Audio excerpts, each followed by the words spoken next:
خواجہ غریب نواز رضی اللہ تعالیٰ عنہ آپ کی پیدائش ہوتی ہے 530 ہجری کے اندر اور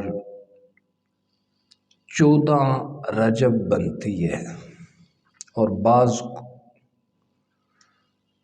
کتب کے اندر 535 تک کا بھی ذکر آیا ہے۔ 18 اپریل 1139 عیسوی بنتی ہے۔ یہ علامہ اقبال کے استاد تھے سر T.W. آرنر، وہ دا ٹیچنگ آف اسلام کے اندر جو حساب لگا کے تحقیق کے ساتھ لکھا۔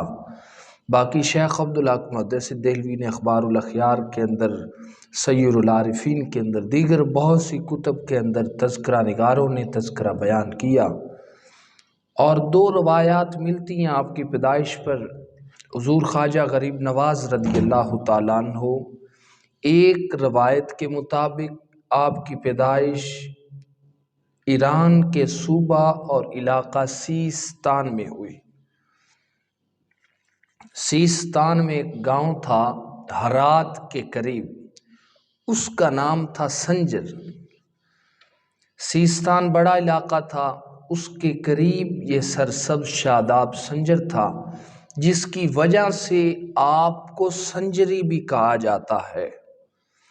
اور دوسری روایت بہت سی کتب میں ایسی بھی آئی ہے کہ آپ سیستان کی بجائے سجستان میں آپ کی ولادت ہوئی۔ سجستان بصرہ کے قریب عراق میں ایک گاؤں تھا۔ امام ابو داؤد جن کی سیاستہ کی حدیث کی کتاب ہے سنن ابی داؤد، وہ سجستان کے تھے۔ اس نسبت سے عرب لوگ سجستان کے رہنے والے کو سجزی کہتے تھے۔ تو ایک قول ہے سجستان اور سجز جو ہے خراسان ایران کے صوبہ میں تھا۔ ایک ہے کہ یہ ہرات اور کابل کے درمیان افغانستان کے خطے میں تھا۔ 3 قول ہیں، مگر معروف اور مقبول قول سجستان کی بجائے سیستان کے سنجر کا ہے۔ تو آپ کا اسم پاک حضور خواجہ معین الدین حسن سنجری،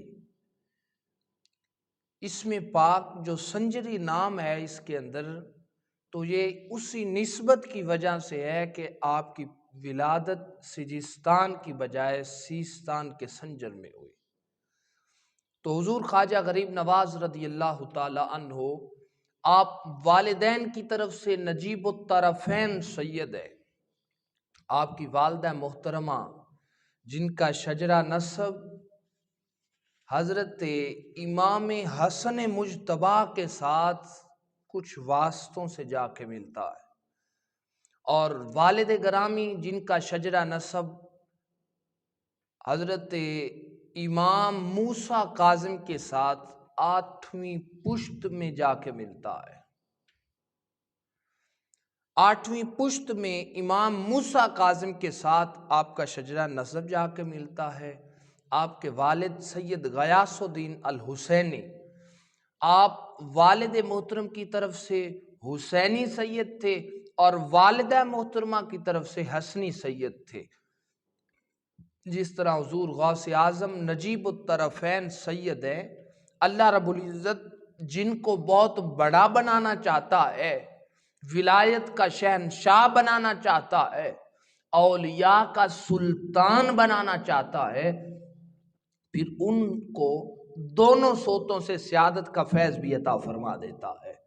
تو حضور خواجہ غریب نواز رضی اللہ تعالی عنہ آپ حسنی اور حسینی سید ہوئے۔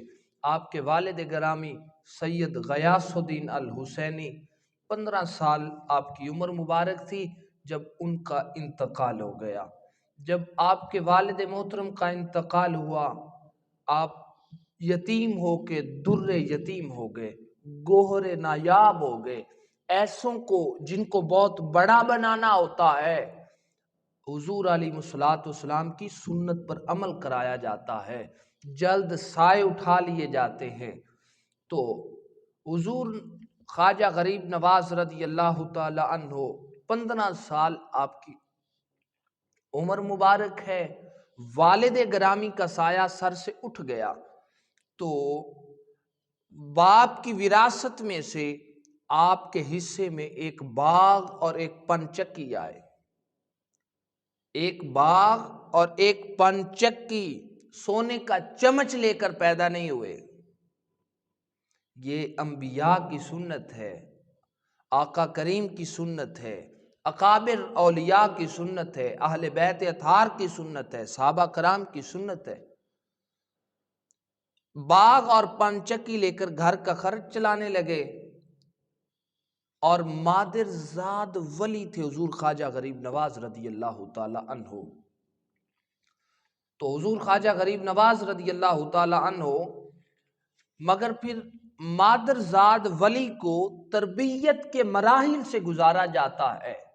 جب ہیرا ہوتا ہے اسے نکھارا جاتا ہے، جب سونا ہو تو اسے کٹھالی میں ڈال کے اسے بنایا جاتا ہے، اس کی چمک دمک نکالی جاتی ہے۔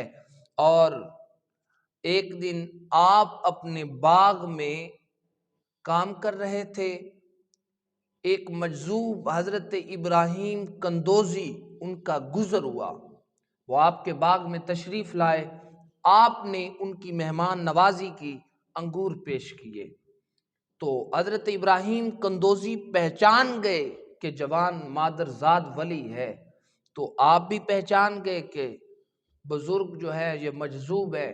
انہوں نے انگور کھائے اور منہ میں چبا کے کوئی چیز آپ کو دی۔ سید العارفین میں آتا ہے مادر زاد ولی تو پہلے بھی تھے، لیکن مجذوب کا وہ تبرک لے کر توحید کی آگ سینے میں بھڑک اٹھی، جوانی میں بھڑک اٹھی جی، اور پھر گھر سے چل پڑے۔ حضور خواجہ غریب نواز رضی اللہ تعالی عنہ سمرقند اور بخارا آ گئے۔